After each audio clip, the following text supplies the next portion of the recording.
So the other day at a press conference at the White House, Donald Trump met with the president of El Salvador, Nayib Bukele, and where they discussed what I call concentration camps.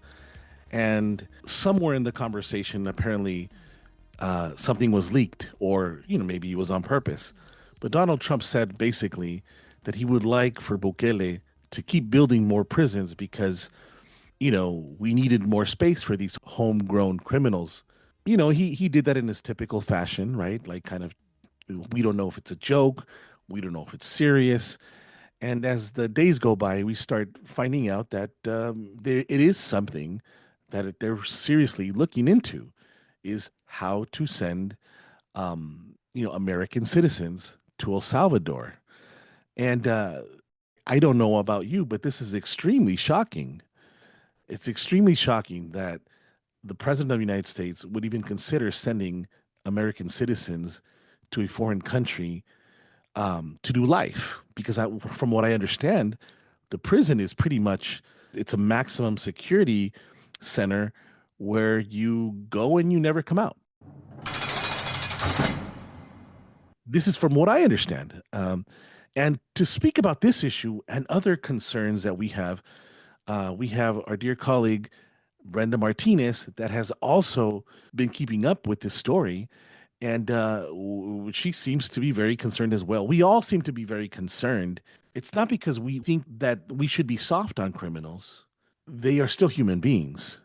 It's we're not sending them to a, I guess, normal prison. We're sending them literally to a place that is probably comparable to, like, or maybe worse than a concentration camp. Hi, Brenda. How are you doing today? Hello, Jose. Thank you so much for inviting me. It's always a pleasure to be in here with you. You're right. We're all concerned. This is a really big deal. And you're right. He did say homegrown. He did specify later when he was in the conference that it was going to be criminals homegrown.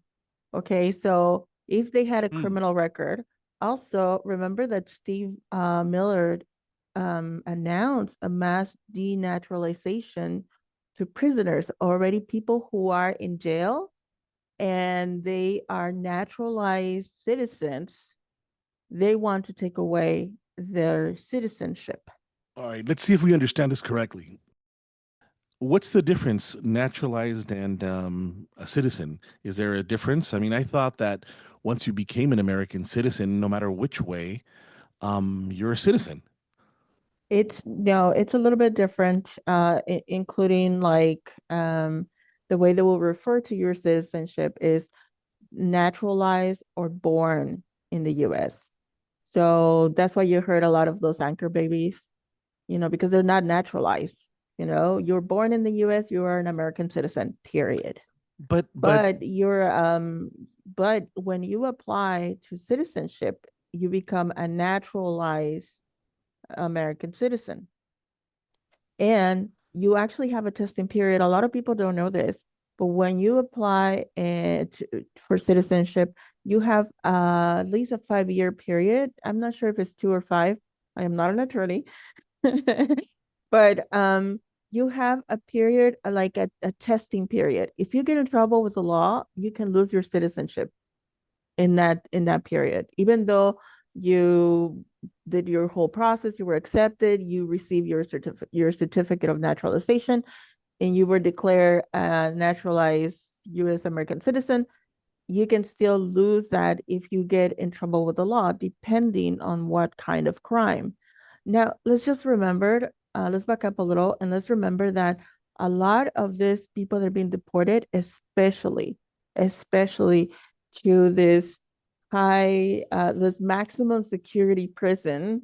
You're right comparing it to a gulag, concentration camp. a You Russian know, gulag. um, seriously, because there is absolutely no democratic process once you go in. No one knows where they're in. No one knows where they're going to get out. No one even knows why they've been charged with. And I mean, talk about major violation of the human rights. Um, anyway, so what they're doing is this 300 people so far, what they know, what they've actually announced, what we know. We don't know if it's like if they're telling us the truth or there's been more people, but they're saying 300 people that they send, and that includes the man from Maryland, Kilmar Abrego Garcia. um, they didn't go through a process, through your typical process of being detained, seeing a judge, and the judge ordering the deportation. Well, It- let's pause here for a second because I cannot stop thinking about what you said at the beginning, and I still I feel like we can't move on if we don't clear this up or if people don't hear this again. I mean, I this is the first time ever heard that an American citizen can, or whether you became naturalized and or you were born here, can have their citizenship stripped from them. I had never heard of that. I don't know people out there. Please make sure you leave that in the comments. Did you know this? Is this like widely known that once you've become a citizen, there's a period, and then you could still be stripped from your citizenship and be sent back to a country that maybe you don't even know anymore, or you've never known. Mhm. This to me is absolutely disturbing and mind And blowing. that's only for naturalized people, not for people born in the US. This is Yeah, for no. people who become, but yeah, so what Steve Miller wants to do is he wants to apply it to anybody who is a citizen, any American citizen, who has like descendants of another country. And that's something that, Trump, he keeps saying, we're looking into, we're studying. Brenda, but I'm sorry. I'm shocked by that, and Yeah. and the how insanely twisted it is, because one could make the argument that, well, Stephen Miller's parents, where are they from? How did they get here? They were naturalized. Were they born here? At some point, their parents weren't born here, were naturalized, or became citizens. You see what I mean? Like every Yeah. person at some point was either naturalized or became a citizen, and then they were born here. So does this mean that their parents qualify to Ex- be yeah. deported as well to another country? See, that's, those are the details, but right now what they're by announcing stuff like this, mass denaturalizations. I mean, they're using this mass deportations, mass blah blah blah. And so by announcing mass denaturalization, and remember, he's also trying to look into and study the court to uh to stop giving citizenship to people being born in the US when your parents are immigrants, you Yeah. know. What a coincidence. But that nobody ever thought of that back in the 1900s or the 1800s when they got here, right? Now they want to apply that. It's insanity, and it reminds me of a man that used to have a very funny looking mustache, if you know what I mean. It's very shocking to me that that people seem to be okay with this, that there's no Yeah. problem. Oh no, I think that's normal. Like you think that's normal. And And let me Mhm. clarify that it's not losing your citizenship. It is losing your citizenship, but the right word is that they revoke your citizenship within the first 5 years if you get in trouble with the law, and there's limited circumstances. Okay, but there is a possibility of having your citizenship being revoked. And so Yeah, they're basing on that, they're using that as a base. Stephen Miller, of course, you know, in order to do this whole mass denaturalization to people Joseph who get in Goebbels. trouble. Yeah. Yeah, exactly. So, I mean, it's just shocking to me, and it's very highly disturbing. And we haven't even got into the meat and the potatoes of this whole conversation, but it's extremely shocking to me. And especially, one would understand maybe if you did something absolutely like just unforgivable, but nowadays what they're doing is uh, you could even have what constitutes a deportation. What, you made fun of the president, or you have a meme on your phone, or you protested against them, and you know what I mean, like. No, And now, he's even pushing to, like, if the judge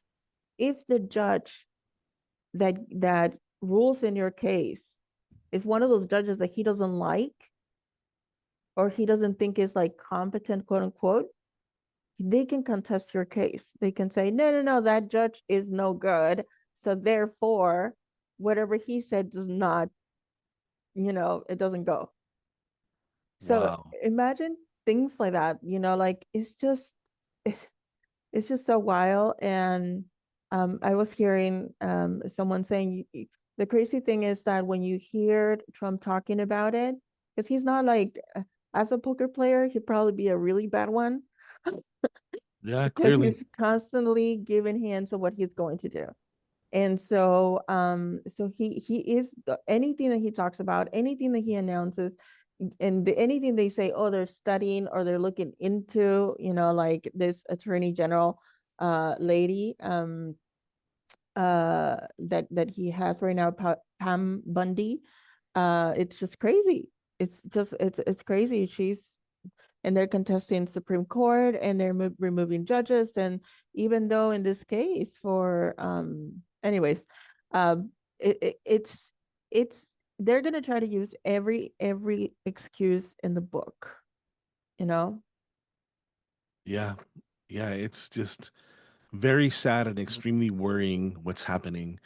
And you literally left me speechless after that, because I had no idea. And and even if you're never done anything like this, or you're clueless, anything is now a reason for you to get deported. Anything now, or even if you're a citizen, apparently, so if No, but something. imagine there's not even a process. And worse, right? No Not process. even a process, and you cannot even notify your family. You don't even know where they're going to take you. You don't even get a call. Like, usually you get arrested, you get your Miranda rights read, and then you get a phone call. People who are being detained by ICE are not even getting that. They don't know their rights, and they don't even get a phone call. And if they get a phone call, they get a phone call when they get arrested, not when they being placed in a facility.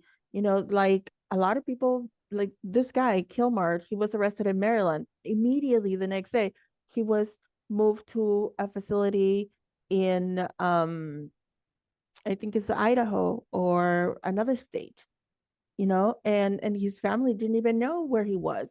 They had no idea. There is no records because they're not doing the legal process that they should. Just So, for people listening, you need to understand. Just imagine that was your situation for a second, and the life you had, and the life you had is gone from one second to the other. And worst part is that your wife or your partner or your husband is wondering, hey, where's my wife, where's my husband, we have to go to work tomorrow, we have these things tomorrow, and all of a sudden you have no idea. I mean, I can just imagine, the mental state of a person that loses their partner, that they probably depend on in an instant, and to top it off, not know what to do and not get any answers from nobody. exactly. Think And about then that. and then imagine that this person is the main source of income in your family. So you are left with absolutely no way to fight this. And there's more. There's also the Department of Homeland Security is attacking attorneys and organizations that are helping people who have no money to fight this. Um, and so you're basically going to be left with no resources, no opportunity, no money. I mean, it's just, and people are just going to fall into, trying to get services from the government or whatever. It's just a wild idea to think on how they're destroying people's lives. Indeed, cruel and unusual punishment, something that I haven't, we've never lived by. We've never heard of here in this country. So it's extremely shocking. So what do we know? Last I heard, the politician, I forgot his name, was going to go to El Salvador, I believe, today and find out for himself what happened. Can you give us an update on what happened? Yeah, well, apparently he met with the vice president. I think his name is, no, I'm not even gonna go there. I don't really know his name, but he ended up meeting with the vice president. Although, to be honest with you, I think that the last minute changes should have been done, and for the senator to be present or going to Washington and meet Bukele, um, should be in the last minute change, because I mean, it's all cool. He's traveling to El Salvador, but nothing is going to happen. Nothing has happened. He only had a conversation with the vice president. He only said he was going to discuss the case of Kilmar Abrego Garcia with the vice president. And that's it. You know, Mm-hmm, when a court in the US said, this is what you have to do, you need to return them because, and you know why? Nobody's saying this, but this guy had filed for an I-589 application, and that's the asylum application to request asylum in the US because his family had been threatened by the Mara Salvatrucha. So he had the first administration, the first time Trump came into the administration, he had been detained by ICE and the court, and they did do a process though. And the court, the judge, when this guy filed, what his attorney filed for the I-589, and this is back in October 2019, the judge granted his asylum. So he mm-hmm, could be in the country legally, right? You became a resident. mm-hmm. And ICE did not contest it. They didn't appeal it. They didn't fight it. So they obviously agree with the judge. And so um, you heard in that press conference, Stephen Miller and this lady, Pam Bundy, saying that this guy had a criminal record.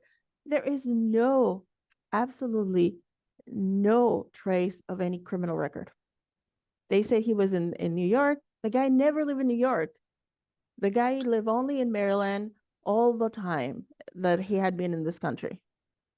And by the way, if there would have been a criminal record, they would have been touting what he did. They would have been, Of oh, they course. would have immediately came out and said, "See, this guy is a criminal. He did this, this, and that, and here's the proof." But they're not doing that because he clearly is innocent of all wrongdoing. And Um, they did say to the court, the Trump administration said to the court that it was an administrative error. yeah, they accepted it too. Yeah, so now they're saying, oh yeah, but since he left the country, there's nothing we can do, and he is a Salvador citizen. So now it's up to his president. And this is just like a heads up to all the Salvadorians. This is how your president is going to fight for you. Even though he knows there is no record, no criminal record. He knows this guy is not a criminal.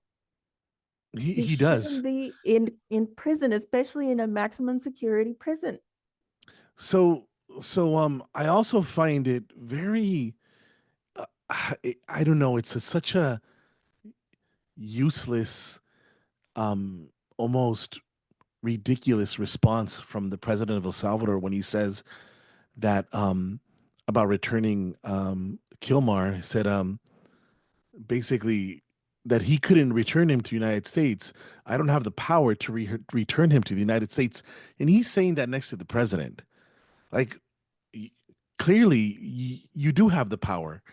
He could have easily said next to Trump, said, well, if the United States gives him a pathway, we will surely hand him back. But no, Yeah, he goes on to say, How can I return him to the United States? You want me to smuggle him into the United States?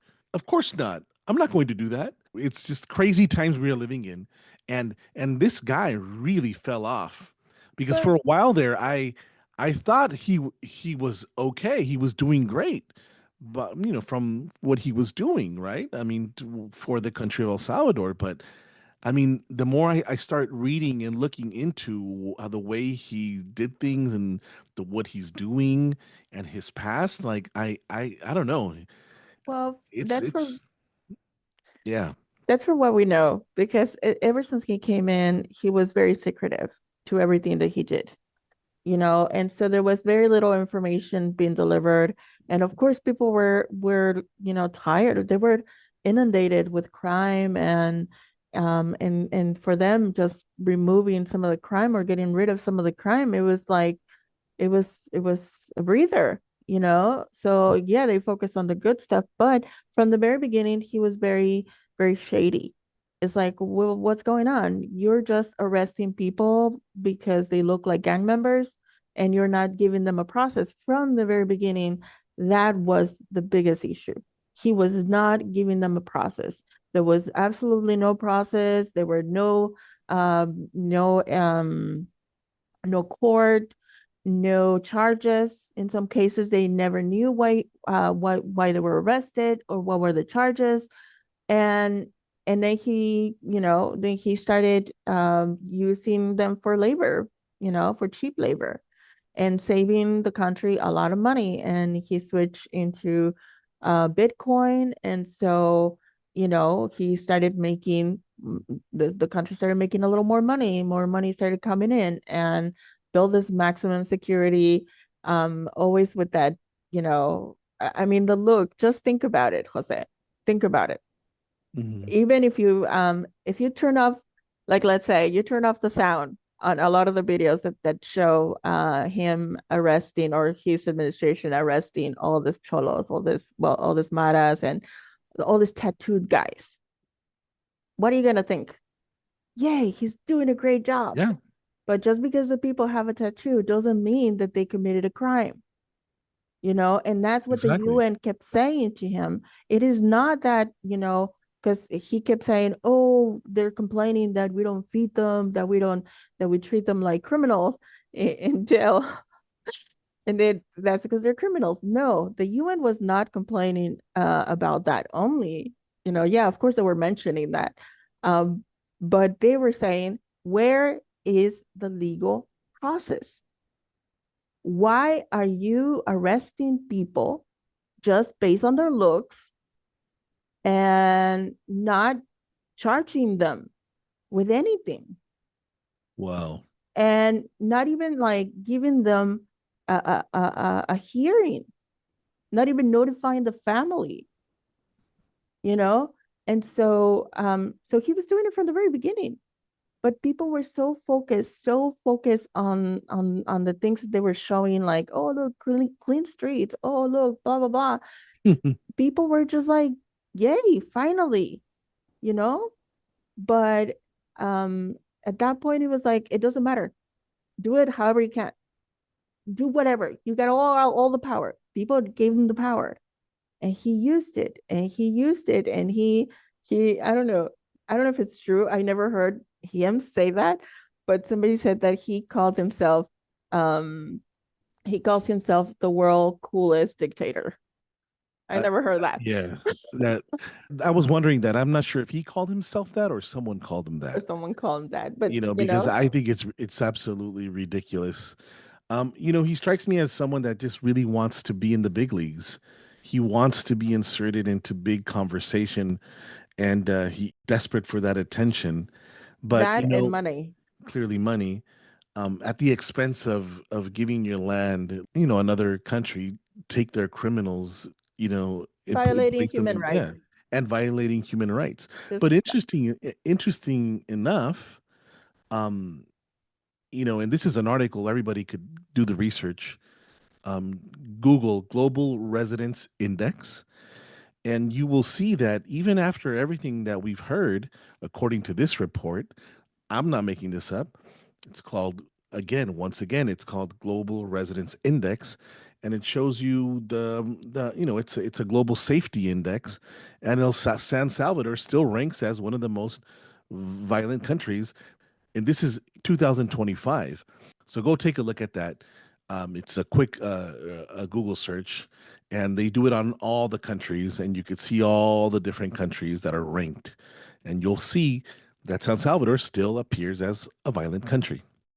And to be honest with you, the few people that I heard that are from El Salvador that had traveled back and forth to El Salvador, they they were iffy about him, because even though they were content with some of the results of the work that he was doing, they were still concerned that he had too much power and that he was totally escaping on any legal process, you know?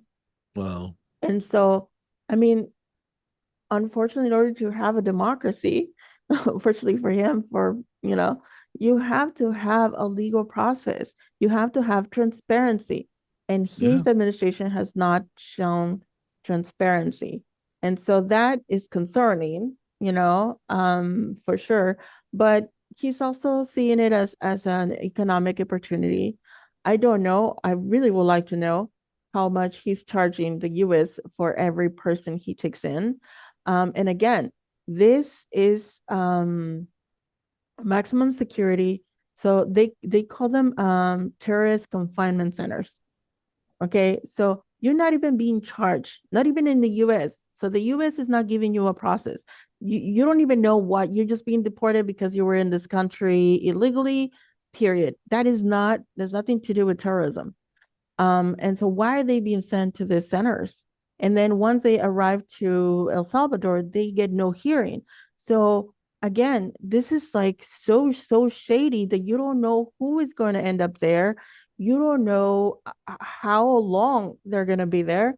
This is indefinitely, and so is the US government will be paying for that. What is going to be the process for the payment? Is the US government just paying him a fee? I mean, how? Because we know that the prisons here in the US make tons of money, Oh you yeah. know? Also, what I found very, very ridiculous and ironic is that no matter how much he bootlicked, Donald Trump didn't lift the tariffs. So it's a business all the way So, around. So I believe that each prisoner at El Secot is costing the United States about $20,000 a year. Have you heard anything about that? yes, absolutely. Yeah, it's $6 million, 300 prisoners. So it's about to $20,000 a year, which amounts to $54 and 70 something cents a day per For prisoner. prisoners. Wow. So that's a big part of his budget right now. Again, that's a big part of his budget, and right now he only accepted 300. But in that whole little speech that little conversation that we heard when Trump says, "Oh, next is the homegrowns." Remember, he Yeah. also asked him, "Well, you're probably gonna have to build 5 more places." And Bukele said, "Yeah, we got the space," and everybody's laughing. Of Um, course he has the space. yes, Well, he actually, I has. don't know about that. It's not Well, a very you know big what? country, It's but but he'll make the space for sure. but I'm sure for the money, he'll make the Yeah. space because $6 million for El Salvador, it's a lot of money. I'm pretty It's sure. a lot. It is a lot. And if he keeps, and he has right now, he doesn't even have to build anything. He still has the space to bring more people. The scary part, obviously the money is very important. The scary part is this has been approved. The budget has been approved by Congress and the House of Representatives. Where are the Democrats standing and saying, when this bill comes in, okay, or where is this money coming from? How is this budget being approved? Who said oh yeah, it's an executive order, removing $6 million from the budget to give to El Salvador? I mean, and right now it's $6 million, and tomorrow it's going to be another $6 million, or 10 or 12 or 20. Um, so that's scary too. It's like they're just approving this budget, which is crazy money because Yeah. the people here need it. I really hope that Chicanos and Mexican Americans that supported this change in the White House, um, I really hope that they rethink what they voted for and regret what they voted for because you know a lot of people in our community, especially the Chicano community, have a family member or maybe a family member in prison. So how would they feel? Do you guys still feel the same that if this idea of sending citizens to rot in a foreign concentration camp to El Salvador, if you still agree with that, if you would you have that same energy if it was one of your family members that ended up going to El Salvador, a Mexican American? And there's so many things to discuss there, and I'm not even going to get into all of them. But keep in mind that a lot of the gangs out here in California are mostly populated by Mexican Americans or Chicanos. The second group is Salvadoran gangs, which oftentimes, well, back then would feel oppressed by the Mexican gangs. So now imagine you are going to El Salvador as a Mexican American, not a Mexican from Mexico, a Mexican American, and you end up in El Salvador with Salvadorian people in a sea of Salvadorian gangbangers. I mean, do you still have that same energy?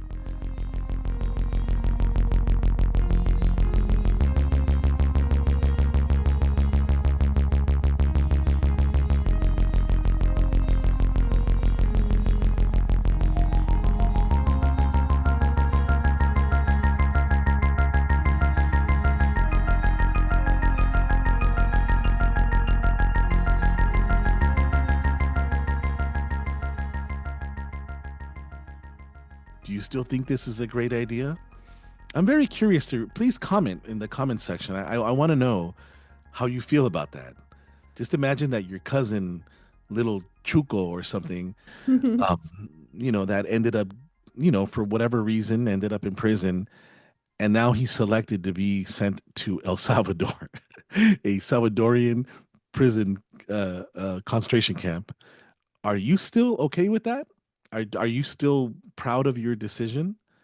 I mean, because that could happen based on what we're hearing. This could happen, and how scary would that be? Or how about it? How about this? How about you're an African American or any other culture that happens to be in prison for whatever, again, whatever you did. I'm sure it was bad or maybe it wasn't, but you end up in a foreign country in El Salvador that is like absolute hell. Are you guys still supporting Donald Trump after that? I'm sure there's going to be one or two that are going to be like, well, they got what they deserve. Well, let's see. Let's see if it's true when that happens to you. Yeah, exactly. I mean, again, our community needs to wake up and and be logical about this. You know, it's like, dude, they're not even accusing them of any crimes, except like a few of them. Yeah, they're using that whole, illegal entrance. You enter the United States illegally, you have to be removed for some of them. For other people who actually had no criminal record, who are US residents, they are using, they call it the Alien Enemy Act. Wow. You've heard of it? Yes. Alien Enemy Act. It had not been used since World War II. You know, I mean, they did that to the Japanese. That's what they put them in concentration camps. That's what Roosevelt signed. They consider them, alien enemies. So he signed an executive order, and they started removing Japanese people and putting them in concentration camps here in the U.S. Wow. And we don't remember those things because it's convenient. We don't want to. But I mean, to many of our community, especially our Latinos or Chicanos. Maybe you're already second or third generation, but somewhere along the line in your family, someone had to cross that border, and they probably didn't do it legally. And come on, people, wake up. What are we doing? Why are we destroying our own communities? Why are we dividing when we're supposed to be united, unified? Exactly. And this is and let me take a pause to remind people that if you are Mexican American or and you want to have a connection to the motherland, maybe this is the time you might want to consider dual citizenship because if you you know for whatever reason you end up in El Salvador, I am positive that the Mexican government will try to um, help you, right? Because we Fight have for seen, you. well, I mean, we have seen Mexico, um, try to get its people back from conflict zones and other countries, and we've seen this in Israel, we've seen this in Palestine, we've seen this every time there's a conflict or a situation. Mexico will try to get you from whatever country you're from, and I think it can only be to your benefit to have that dual citizenship. So my advice to any of you, to Yes. all of you, is to consider that. Consider that, and now is the time because you don't know. Because what's going to happen is you end up in some situation like that. God forbid you don't, but if you do, um, the United States is not going to do nothing for you, but maybe Mexico will. You see, if you're going in as an American citizen, well, clearly is not going to defend you like they're doing for this, you know, this person, Kilmar Abrego, that is maybe not a citizen, but he's legally here. No, So and not just that, he had an asylum. This country had agreed they were going to protect him because his life was in danger in his yes, country, mm-hmm. So that again, it's like we are seeing this major, major violation and carelessness of like the human life. Period. It's just so wild. It's like just because you had to cross. I mean, I know this is like an old story. It's like just because you crossed this border illegally because you were forced to, because we've seen it like in the past, especially in El Salvador. The US had put his hand in El Salvador for so long, decades ago, and created all this conflict that people had to flee from it and come to the US. Um, and then there is an obligation from this country when they agree to protect you and give you asylum. There is an obligation. It's just so crazy. And the other thing is like your own president, El Salvador. It doesn't matter if you're from El Salvador, he's not going to protect you. He's not going to care as long as he's going to be making money. No, Yeah. he's gonna say, I don't have the authority to do that. What do you want me to smuggle them? Jesus. That's what he's Yeah. gonna say. And it's his own citizens, which is just mind blowing to me. Yeah. I mean, honestly, and I'm not saying this just because I'm Mexican, but I've seen, it's like you were saying, I've seen Mexico being in so many, having so many issues, right? Of um so many issues, you know, and but when it comes to protecting Mexicans in other countries, they would do whatever it takes, you know, and and Mexico will do that. And I think it's a great advice that you're giving people. It's like get your dual citizenship because Mexico will do it. They will fight for you. They will try to help you. Um, and so the fact that El Salvador doesn't really care, is just mind blowing. And they're not the only ones, obviously. Venezuela, Colombia. I mean, they've already shown that too. Yeah, So, yeah, and it's and they're probably going to start building prisons too, so they can tap into some money from the U.S. And that's just shameful. I mean, not education, not infrastructure, not major Oh, projects that are going to help the economy and the people have the right to better schools and hospitals, education, or even careers. But no, no, let's put this in prisons, right? Let's make money off of prisons. I mean, it's just terrible. Well, let's see what happens. What do you think? Have you heard of any actions? Anybody protesting? I haven't been paying attention, so I don't know what's happening out there. I don't know if people are protesting in the streets. I don't know if there's more people mobilizing. well, there What do was you know if a that's judge happening? order.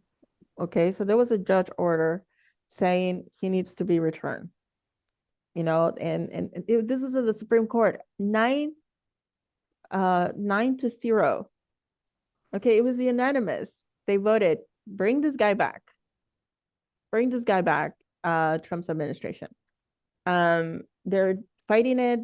That's why, like right now, they did the whole, the little charade of bringing the Salvador president and saying, no, it's not me. It's not me either. I don't know what we're gonna do. Tag, you're it. Um, they might as well be holding a hot potato. Um, Yeah, womp womp. what I heard is the same judge who gave the order to bring him back is going to be having another hearing. I think sometime this week. So we'll see what happens. We'll see what happens there. And again, there is absolutely no record that they can prove that Trump's administration or even El Salvador. There is no record they can prove that this guy was a gang member or he even committed any crimes. But there is record that when he was living in El Salvador, his parents had a business, and his life was threatened by the 18 and the Maras because he needed to join either one of them or because they didn't want to pay any money for his parents' business, and that's why he came to the U.S. So there is that proof. So we'll see what happens. We will see what happens because unfortunately, cases like this will take precedent. If it wins, it will set a precedent. If it loses and no one cares, it will set a precedent, and that is to the detriment of our people, our community, our people here in the U.S., our immigrants. And one of the things that did come out, I believe, is that at least we know he's alive, correct? The president said he would facilitate a conversation, right? Yeah, well, that's why I think the senator decided to just go over there and take his word on that. So it's important to continue listening to the senator of Baltimore because he's going to let people know what's happening. I think that was his main goal, was to actually have that conversation with Hilmar Garcia. We will see. We will see. Again, it is convenient to keep him alive so that he can also make his money, his 20,000 a year. um I've been sarcastic. um Yeah. but Womp womp. but we definitely need to continue following that up. There is going to be the hearing. The deposition is happening on April 23rd by the Department of Homeland Security and the Department of State, the courts, you know so we'll see what happens. We really need Yeah, to be on top of this, listening to this and being informed. exactly. Well, thank you so much, Brenda, and everybody. Please make sure you comment and you let us know your thoughts. Are you okay with this? I mean, even if you voted for Donald Trump, I mean, really, you're okay with American citizens or naturalized citizens? Something I just learned today to that they could actually potentially end up in a third world country in a gulag. I mean, Yes. I mean, comment, let us know. How Mhm. can you be? I don't see your justification in any kind of way. Yeah, I get it. Some of them, these people are probably very, very violent and bad, but what? I know. I know what they're going to say. They'll probably say that it costs less to torture them there. That's what I was gonna say too. Yeah, But right? I want to leave with this word, people. I want to leave you with this word to actually ponder on this. So think about this. Mass denaturalization. Now you know the difference. Yeah. Okay. And so mass denaturalization and that whole criminal homegrown. I Yeah. mean, think about those words. Really, really think about this because, that mass denaturalization does not sound nice. It sounds awful, you know? Yeah, and I'm telling you, I mean, it sounds just like the man with the little mustache. Like this is the stuff that Stephen Miller is pushing. A man of Jewish descent is pushing some some ideas that are very much, you know, from World War II, you know, Yes. from that man. Yes. And you don't see it. You guys are still denying it. Like tattoos on that other person is not enough. Tattoos, um, the stuff that they're saying, the policies that they're trying to push and support, the ideas that are coming out, Mhm. that's still not enough. We're crazy. I don't Yep. know. I don't know everybody. I think I think you need to seriously look into yourself and stop lying to yourself. You know, this is very scary times we're living. So Yeah. make sure you leave a comment. Make sure you hit like and you subscribe. It's really important because this channel, we're building this channel. And if you support this program, it's really important that you say something, right? That you pass it on to your friends, you know? So Yeah. make sure you also visit Brenda Martinez. She has a show on public radio, KPFK 90.7 FM Los Angeles, that airs every Monday at 9:30 p.m. Make sure you go in there and you listen to the work she does because it's very good and I support you and I support it. Thank you, Thank Brenda. you. Until next show. Thank you so much.